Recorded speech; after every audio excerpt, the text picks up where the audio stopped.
They were some of the most breathtaking images of the floods of '93. Kevin and Steve, we're just going to stay on the pictures right now and show you some fairly awesome sights high in the air over Saylorville Lake. Saylorville's spillway, usually busy with people fishing or sightseeing, closed for safety reasons as torrents of water gushed out. On the dam's other side, the lake level so high that the spillway's control tower didn't look much like a tower at all. But the lake did its job, holding back tens of billions of gallons of water from pouring downstream into the city of Des Moines. When waters did overtop the emergency spillway, the uncontrolled release lasted for a record 42 straight days, cutting a gorge 50 feet deep and 300 feet across. The following year, the Army Corps of Engineers installed pneumatic crest gates on the spillway, raising its height a further 6 feet.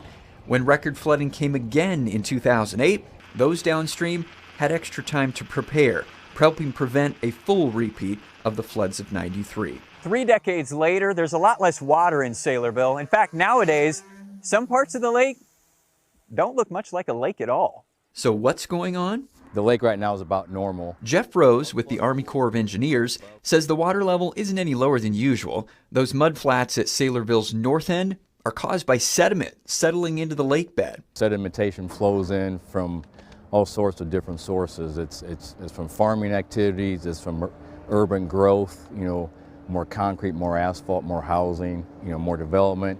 We have, wind erosion along the shoreline, water erosion from the shorelines. Anywhere water runs off the land, it's carrying soil, sand, or gravel with it.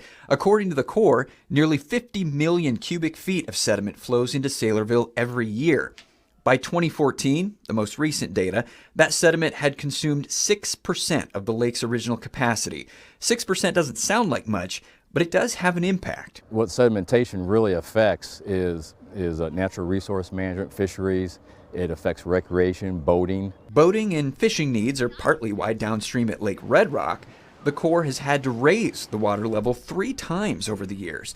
Without those increases, sediment buildup would have left the lake too shallow. Raising the water level does come at a price, though. At Saylorville, for example, the lake's normal level is 836 feet above sea level. If the Corps has to eventually increase it because of sediment, that will leave slightly less space for floodwater to fill up the reservoir before it reaches its max capacity up at 890 feet. Can anything be done to counter the sediment buildup? Raising the pool is just a Band-Aid. It's a temporary fix. Dredging is just, economically, it's really not feasible. And we're talking millions upon millions of dollars. Long term, that's something, down the road that engineers are going to have to, deal with. Until a permanent solution is found, the future remains uncertain for lakes like Saylorville and Red Rock.